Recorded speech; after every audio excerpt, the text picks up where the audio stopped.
The picture that I handed out there,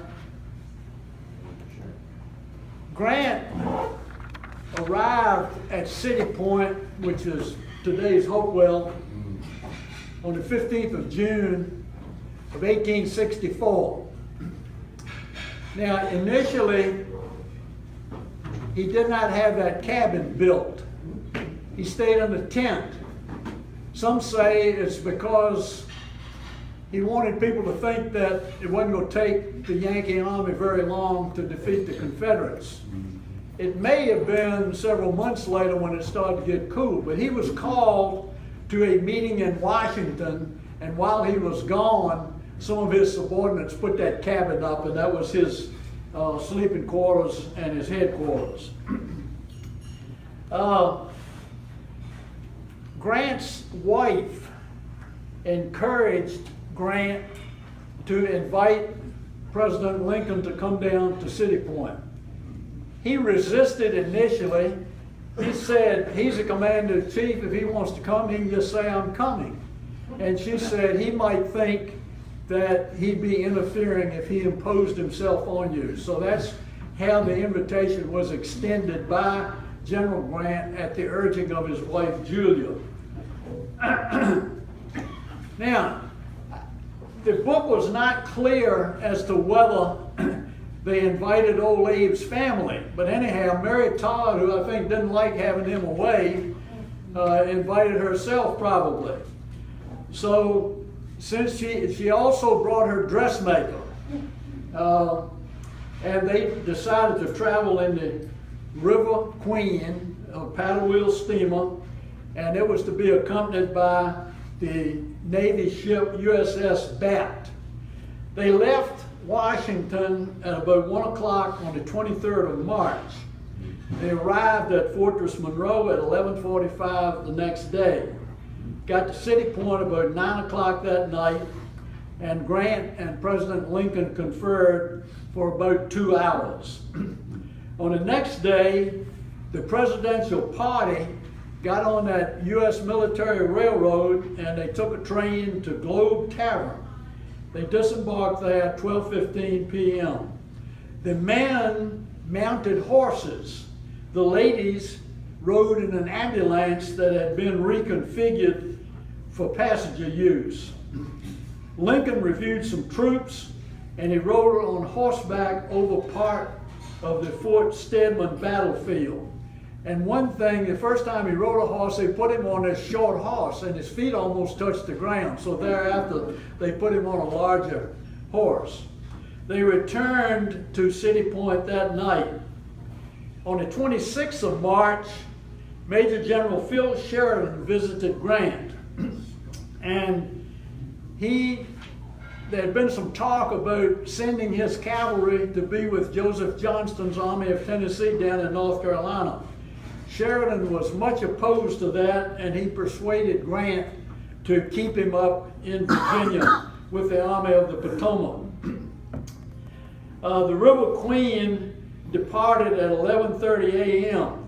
They reached a pontoon bridge at Deep Bottom, and they boarded the USS Malvern, a Navy warship. At 2:30, they boarded a tug and reviewed some Navy ships. They then went to Aiken's Landing, and once again the men rode horses and the ladies rode in the reconfigured ambulance. Mary Lincoln became furious because Mrs. Ord, wife of a Yankee general, rode horseback, and she rode up adjacent to President Lincoln, and Mary didn't think that was the right thing to do. It didn't take her much. As somebody said, it didn't take much to egg her on. The River Queen didn't return to City Point until dark. They had dinner and a dance until midnight. Grant and Lincoln huddled together until Grant departed about 10 o'clock that night. On the next day, the 27th of March, Lincoln visited several hospitals at Point of Rocks. How many of y'all have been to Point of Rocks? Very good. It's on the Appomattox. I think it's actually in Chesterfield County. Mrs. Lincoln was still mad about the day before. General Sherman arrived around 6 o'clock, and he met with Grant, Lincoln, and Rear Admiral David Dixon Porter. Now, as an aside, a few years ago, the Demaney boys published a book about street names in Richmond. And over in South Richmond, you've got Porter, McDonald, Decatur, etc., etc. And in the book, they said that Porter Street was named after David Dixon Porter. He was a Yankee admiral. It was named after a naval officer of the War of 1812, which is what all the rest of them were. I bit my tongue and didn't correct them on that. Okay, Sherman wanted Grant to hold off until the Army of Tennessee came up from North Carolina. You know, egos are always getting in the way of constructive things, and Sherman wanted to take partial credit for ending the war. Grant refused the request. He said that he didn't want the Eastern and the Western armies arguing with each other about who was winning the war. On the 28th of March, Lincoln continued to meet with Grant and Sherman. And Lincoln, throughout this, at, I don't know, half a dozen different times, Lincoln had this great capacity for telling a story that had a point to it. And he talked about this alcoholic who allegedly was on the wagon, but somebody offered him a lemonade, and the alcoholic said, if unbeknownst to me, somebody put whiskey in the lemonade, I would not object. Lincoln told that anecdote in connection with Jefferson Davis. He said he hoped that Jefferson Davis would escape unbeknownst to me. And Lincoln really did want him to leave, because that way he wouldn't have had to fool with what to do with him after the war. And of course that was a big problem for his successor, Andrew Johnson. According to Sherman, Lincoln wanted to end the war speedily and with a minimum amount of bloodshed. According to Sherman, Lincoln was ready to grant the rebels their rights as citizens once they laid down their arms. On the next day, Lincoln rode with Porter up the Appomattox River into Malvern. The following day was a heavy rain, and that slowed down the action on the battlefield. Lincoln said that he should be back in Washington, but he disliked having to leave without seeing near the end of Grant's army's movements. On the 31st, you know, here it is, 3-4 years into the war, and Seward still doesn't trust Lincoln.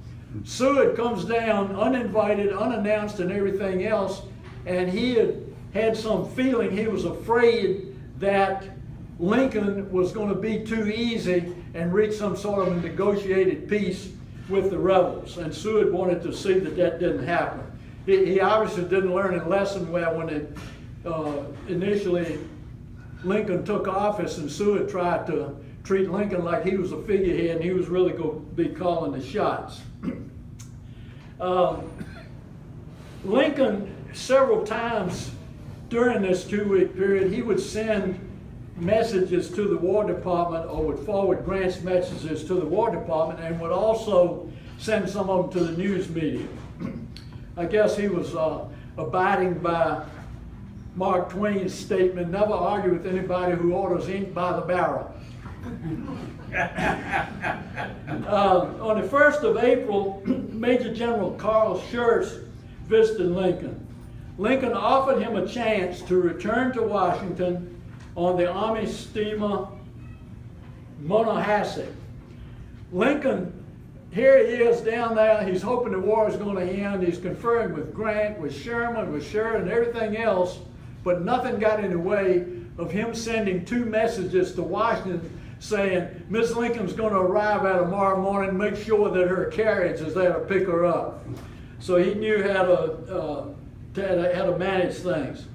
Also on the 1st, never let duty get in the way of a good party.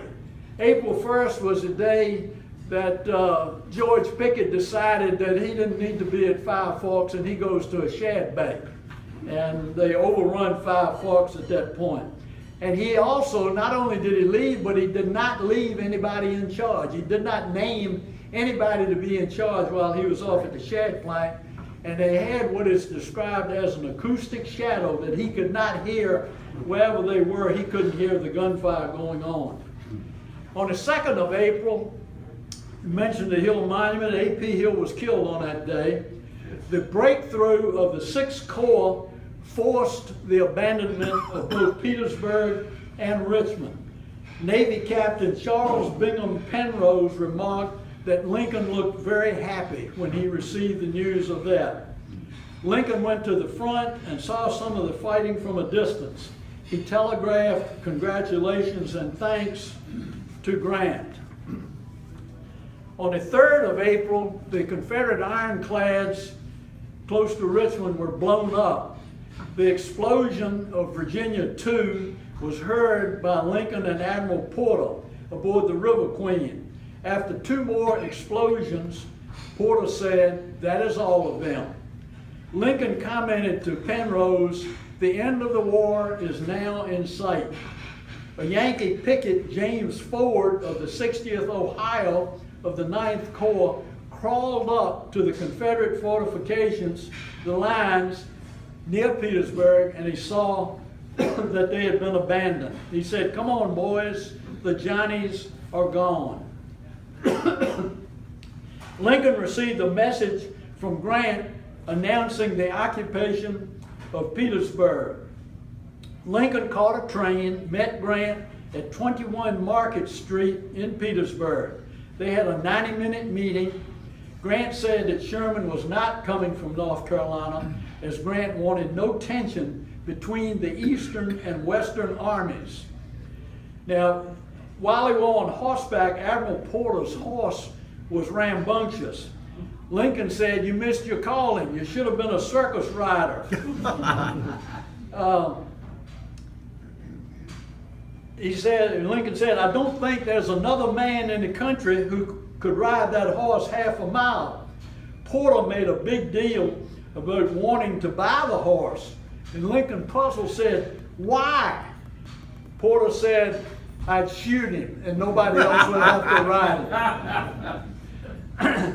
A telegram was received from General Weitzel in Richmond saying that the Yankee army now occupied Richmond. On the 4th of April, Porter ordered the James River to be cleared of torpedoes as far as Richmond. Now I'm giving you this set that has 2 sides. On the 3rd of April, Grant and his entourage visited Petersburg.